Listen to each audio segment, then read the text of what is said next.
Hi everyone.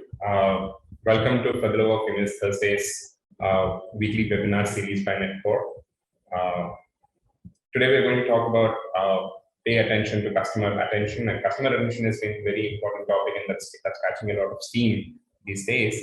And there are specific changes that we are seeing from an industry standpoint, and how maybe the marketers are trying to look at customer attention and how the measurement metrics are changing towards how customer attention and how it translates into increased lifetime value of the customers. And that's precisely what we are going to talk about today. I'm Chaitanya. I had email business at Netcore, and I'll be quickly walking you through some of the concepts around customer attention and how it translates to engagement and all of that. So, see, we talk a lot about customer engagement, and customer engagement is defined as action a user takes after experiencing your offering. It could be email, it could be a push notification, it could be a message that you as a brand showcase to customer, and then what customer does with it is what we usually target as customer engagement. With respect to emails, we talk about email opens, clicks, visits on the website or an app, and then further actions there, so on and so forth, right? But what you do with those with the engagement, that's what really counts, right?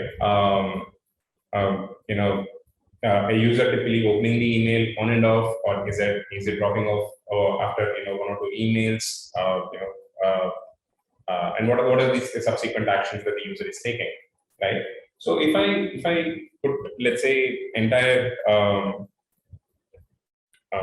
sequence of customer engagement, it starts with the attention. It starts with customer attention. It's a small flywheel in itself. If you're familiar with the concept of flywheel, it starts with the customer attention, and then which sort of translates into engagement. From attention, when the user notices your message, that's where you get the attention, and then user engages with your content is where you get the engagement. And then if the user finds a typical value exchange happening between your message, then it sort of turns into monetization, where the user places an order, visits a website, and engages with your brand furthermore, right?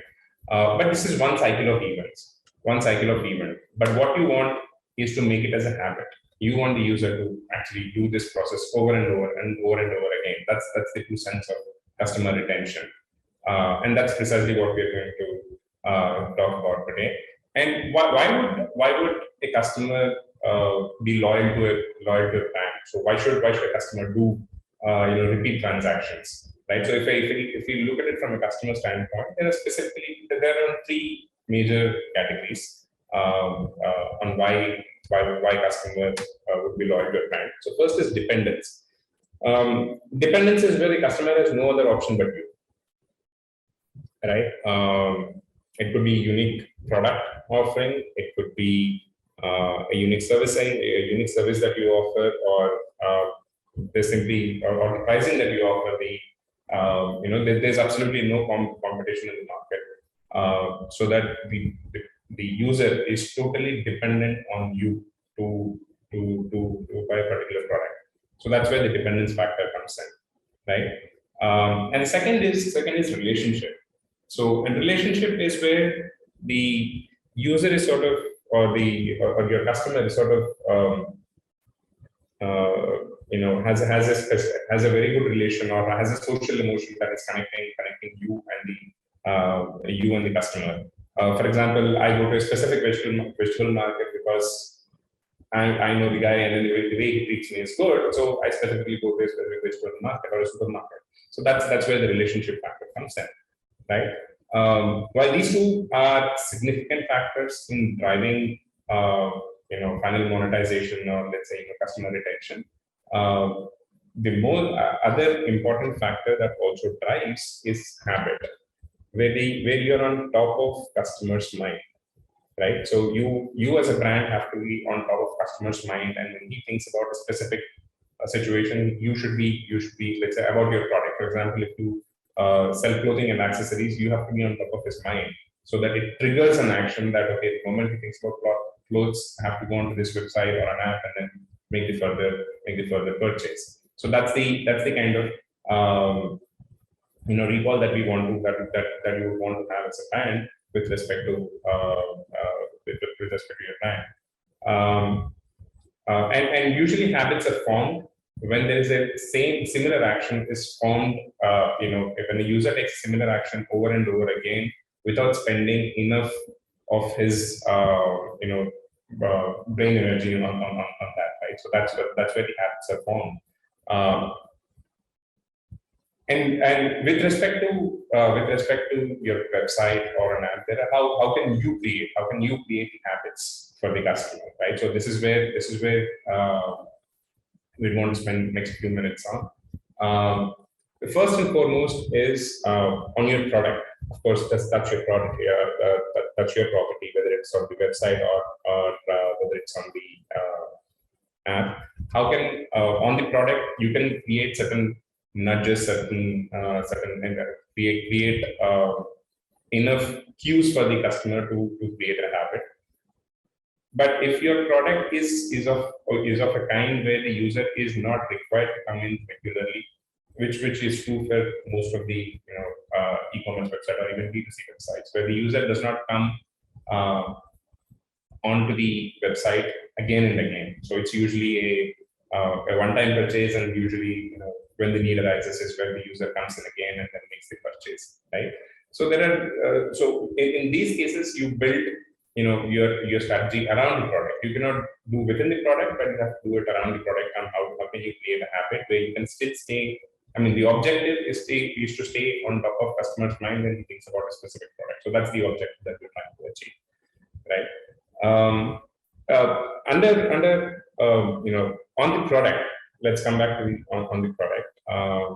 There are specific ways in terms of how you create a habit. Next best action of what you think the user has to do with in the product. So that could be one ideal way of creating, guiding the user to take a certain path so that the habit is sort of created. It could be, via triggered emails that you send out. Let's say, for example, cart abandonment email. When the user drops off your grid after adding product to your cart, you send a cart abandonment, and then getting the user back into the action loop again, right? And it could be push notifications which are triggered in nature, or in-app nudges which are within the app itself. You can create a nudge, say, guiding the user to take a specific action. Or the other way of doing it is also gamification, right? So I'll just give an example. Of an app called Pindada. It's a Chinese app, but I'll just take a pause and give an example. In order to generate user engagement, in order to create a need for them to get the user back onto their app again and again. So what they've done is within their it's a grocery store to begin with. It's a grocery store, and users are expected to come onto the website maybe once in a month. But what they've done is they've created a game within the app so that the user logs into the app day in and day out to do specific type of engagement, and that sort of increase their overall lifetime value significantly. And when it comes to around the product, building a regular stream of content for engagement, which could be specific to website content, or even informational content that you can send across within the emails.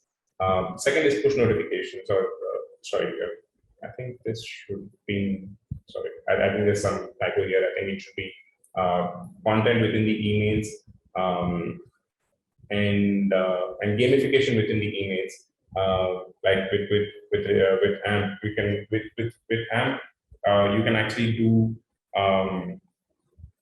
you can actually let the user play a game within the email. For example, you can actually have Wordle. Everybody's aware of Wordle these days, right? So it's a very popular game.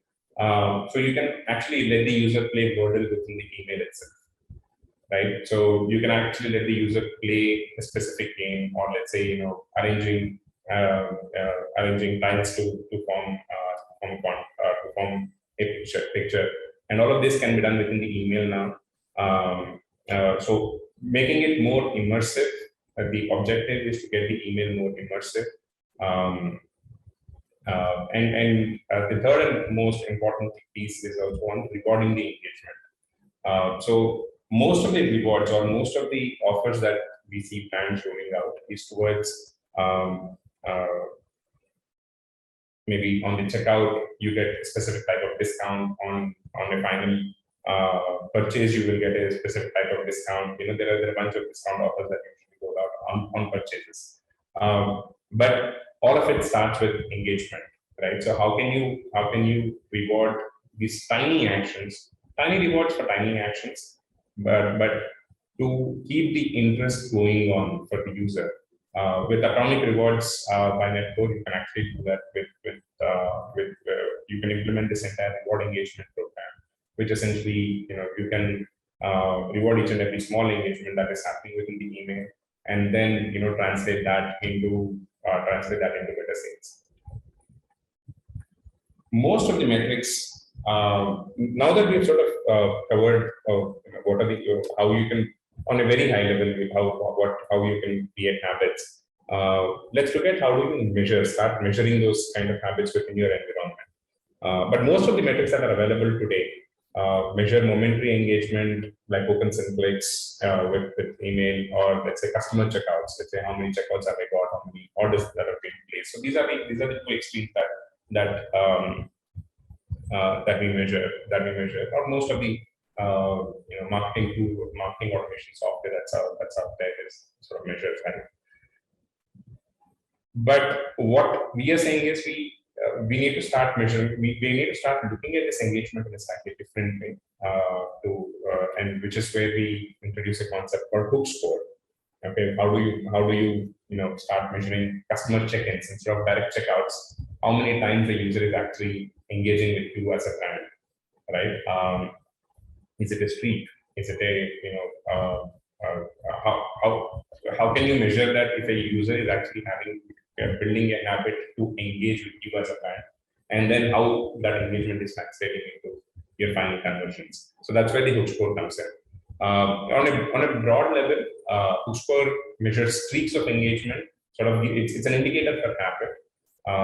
When I say streaks of engagement, let's say I as a user getting content from, let's say emails from a particular brand. The last, let's say day one email I'm getting from a brand, how many times have I engaged with that content? Let's say I'm engaging with content daily, or I'm engaging with maybe once in 7 days, or is it like once in 30 days? So repeat engagement with the brand, which also ensures that the brand is on top of my head in terms of brand recall, and that sort of helps in final decision making, or sort of gives a nudge to the user in the final decision making. So that's first measurement, to measure streaks of engagement.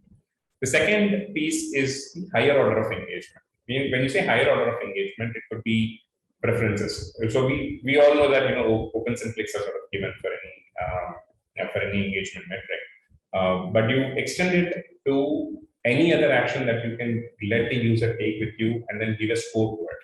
Let's say, for example, if the user voluntarily gives you preferences, let's say my favorite color is blue.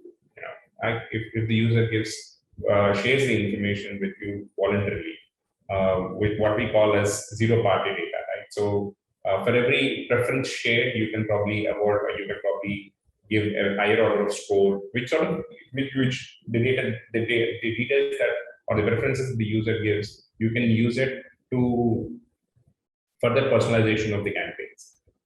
Let's say if there's a game that that you want the user to play within your website, app, or an email. How can you give higher?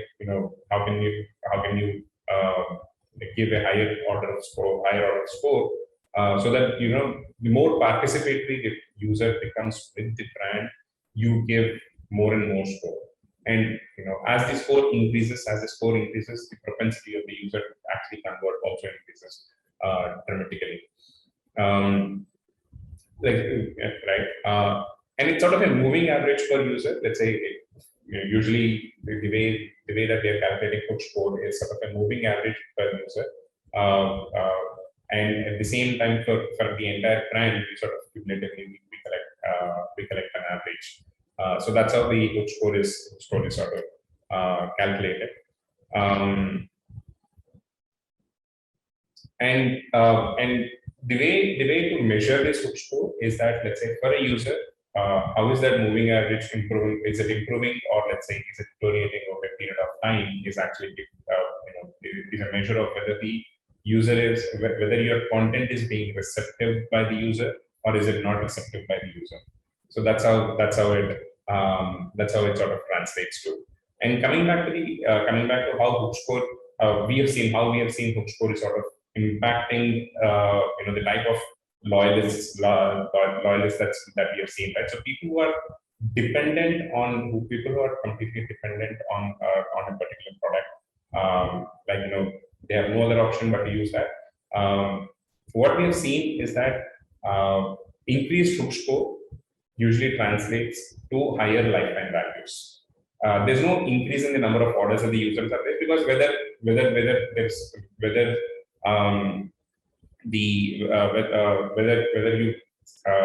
they engage with the product, whether they engage with your communication or not engage with your communication, they're always going to place an order with you, because they're sort of dependent on your brand.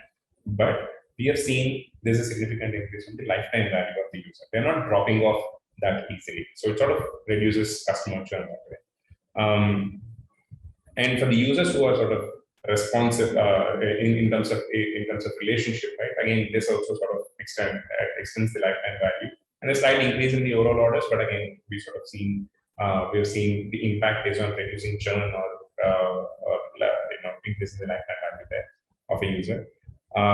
But where we have seen a significant impact is where the users are not in a stage where they are completely dependent on your product, or they have a strong relationship with you. But if you focus on hook score and make sure that the kind of engagement that you generate, right? So it sort of increases the overall expansion of orders, or expansion of, let's say, the kind of monetization that you can expect from the users. At the same time, increases the lifetime value. So these are the three buckets that we have spoken in terms of the loyalists. I think this is the kind of impact that we have seen in the hook score. Outcomes that we typically see with this approach is that so I think the first point we spoke about, increased streaks usually translate to decreased churn and better lifetime values. Turning users into active state. So they're usually business-oriented users who are not very, they once in a blue moon they engage with your content. There's usually that kind of people who usually turn out only when there are offers, and then they don't get off that. So we've been able to convert a bunch of those users into active state, primed for monetization that way. Reactivating dormant users, and this is significant. A lot of marketers today usually have a challenge in terms of reaching out to their entire user base. And primarily because I think beyond a certain point, if your engagement is low, it sort of affects the deliverability on the other side. It sort of hurts your overall reputation, and then usually there's a limitation, right? So there's a limitation where you cannot go beyond, let's say, 60 days active users, 90 days active users, or maybe 120 days active users. And then beyond that moment, you start reaching out. There's an impact on your overall reputation, right? So, but if you change the gear, and drive more of interactive emails, more information-centric emails, more gamified emails, all of those taken into consideration, the kind of engagement level increases, and that sort of helps you expand the overall reach of the users. But instead of, let's say, 120 days, you can probably now reach out to 180 days without hurting the deliverability. So that's on one side. The other side is the lot of users who have been turning completely inactive also start engaging with you because of the type of content that you're delivering. So that's something that we've seen. That is sort of a very strong use case that we have been able to deliver for some of our customers in terms of reactivating the dormant users. Last outcome that a marketer should expect with this approach is knowing more about customers, right? So this is one of the significant pieces that is coming out with whole sunset of third party cookies, like setting sometime down in the future. But I think brands are starting to prepare to how do I know more about my customer? How do I start getting more information about my customer, so that at least I can start I can start personalizing the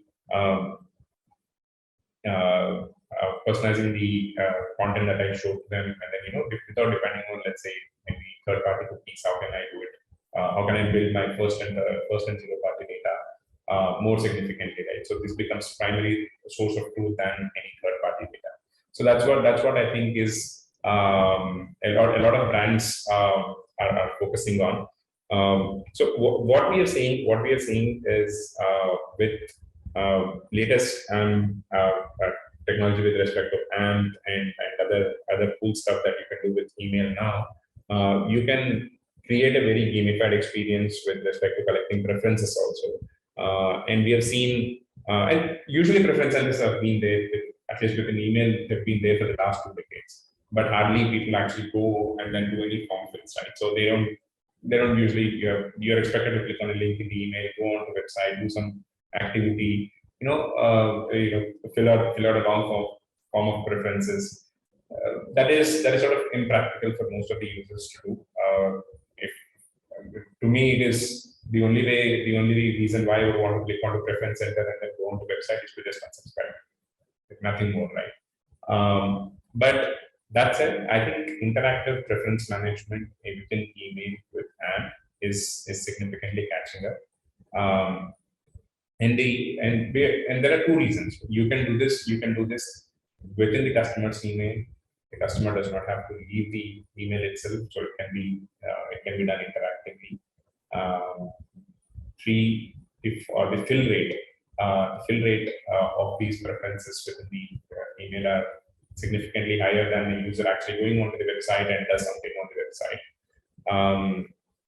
So all of this is sort of giving a lot of booster to a lot of brands out there. And today now we have personalization engines which sort of absorbs this data and uses that for personalizing the campaigns further, right?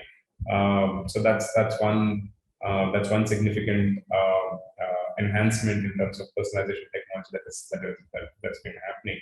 So collecting preferences within the email and using it to further personalizing the communications, next set of communications that the user gets is a significant enhancement that most of the marketing technologies have had. So these are the kind of outcomes that you can expect from by focusing on habit creation, customer retention, and then getting it. So with this, I think I'll probably end today's talk. And if you have any specific questions, I'm open for the questions now.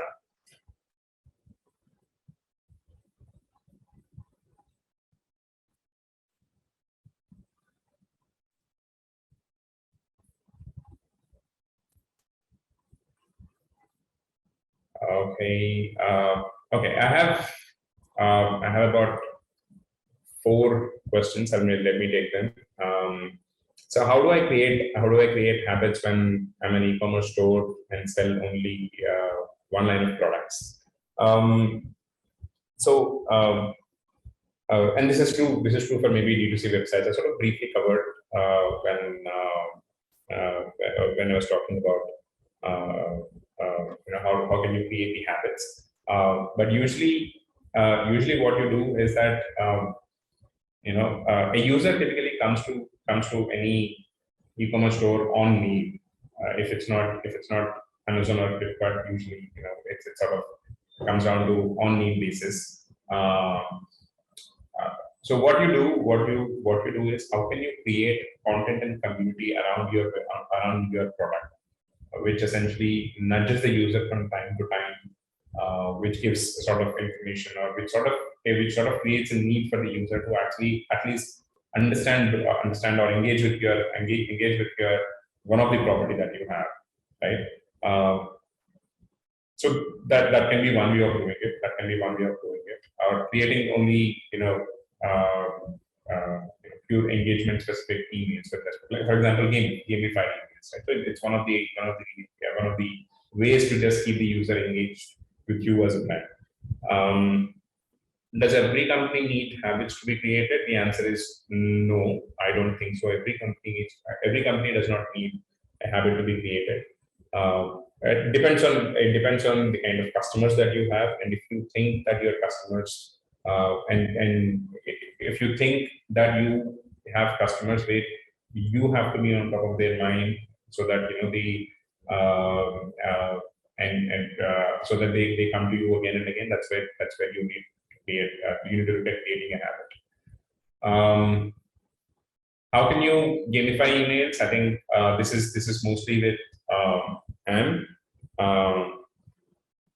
So AMP has been there around for last maybe 2-3 years now, and typically the problem statement has been that your creation of AMP email itself is so complex that the marketer typically passes it on, like this. I already have enough on my plate, and I don't want to really get into AMP creation. So that's the usual mindset of the marketer out there.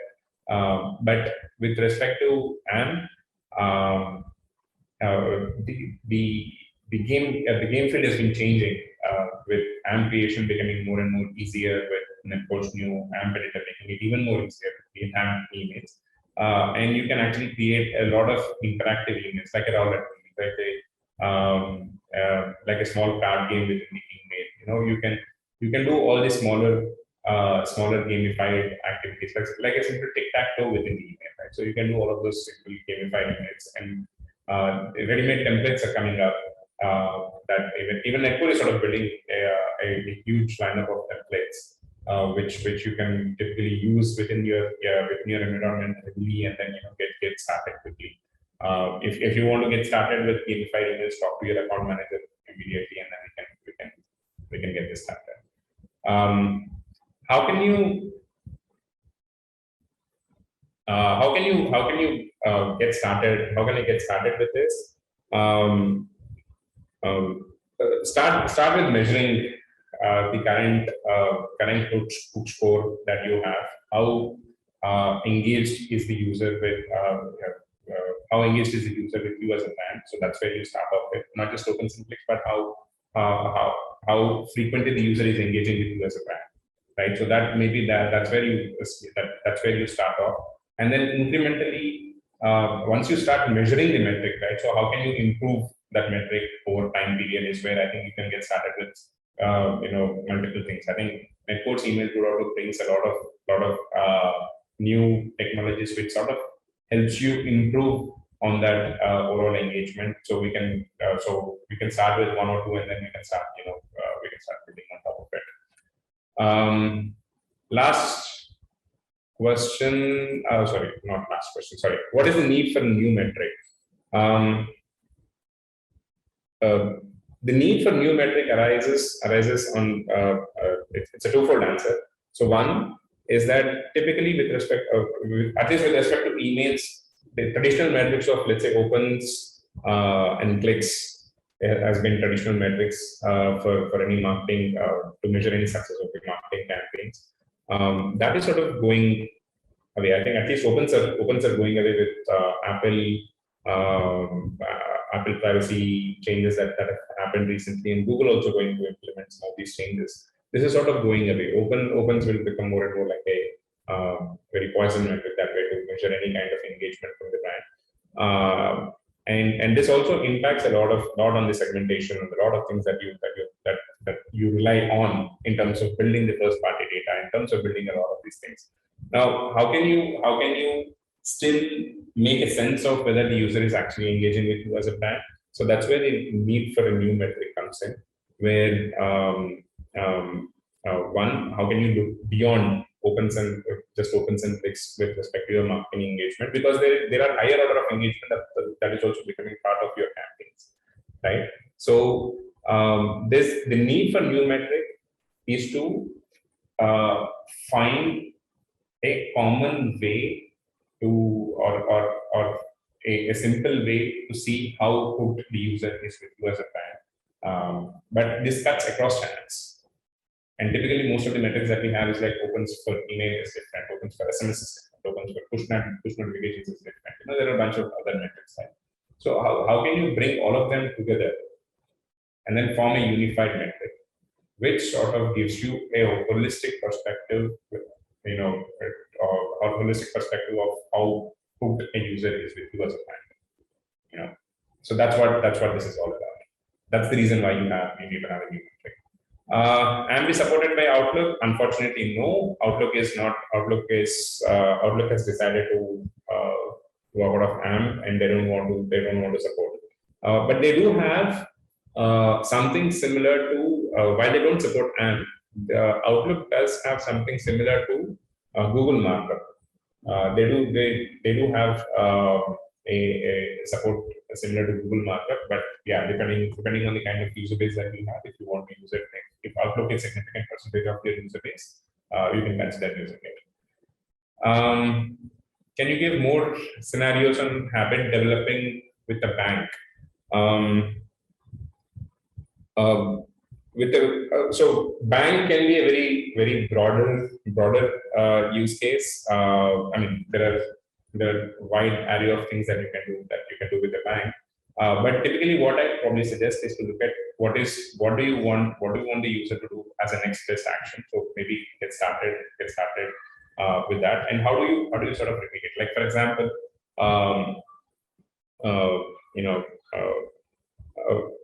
using of, let's say, bank specific payment wallet, right? How do you get the user to how do you be on top of your user's mind, so that whenever he wants to do a payment, he typically gets onto your bank's payment wallet and not someone else's. Or let's say, in order to do that, it's not one-off communication that you send out to users saying that, hey, I have a payment wallet too, but to be on top of the user mind and give a nudge and encourage the user to start using it. Start a sort of a get the user to actually start using it for the first time, and then once the first time user is done, how do you get him back onto the same application again, to create that entire flywheel. So that path has to be completely drawn out with respect to your communications, and then do it. So that's one typical use case that I got on top of my mind. But if there is any specific use case that you want to talk about, we can definitely talk about it offline. How accurately can we measure speaks of engagement through hook scores? I don't know how accurately. So it's sort of an exponential moving average that you measure, right? So recent activities usually give you a better weightage than maybe an older activity that way, right? So as recent actions usually have a higher weightage, and that's how you calculate. And it's sort of pretty accurate. That is the way that we have seen higher hook score translates to better transactions or better engagement with the brand. So that's a typical trend that we have seen with the brands that we've implemented. Example of transactions used. I'm not sure if this is a question or an answer. Example of transaction use more features on mobile app. Let's say if you want to introduce a new feature to a user on mobile app, one, how do you create a nudge on the mobile app, and then also create the same kind of experience within the email, and then get the user finally get the user to engage with that specific feature, right? So that's the next best action that you want the user to take. That's what I understood from the question. I'm not sure if that's the actual question. Yeah, I think I've answered all the questions here. Any other questions? I'll be here for some time. Okay. Thank you everyone for being part of For the Love of Emails Thursdays. We'll see you in the next episode. Thank you everyone. Have a great day.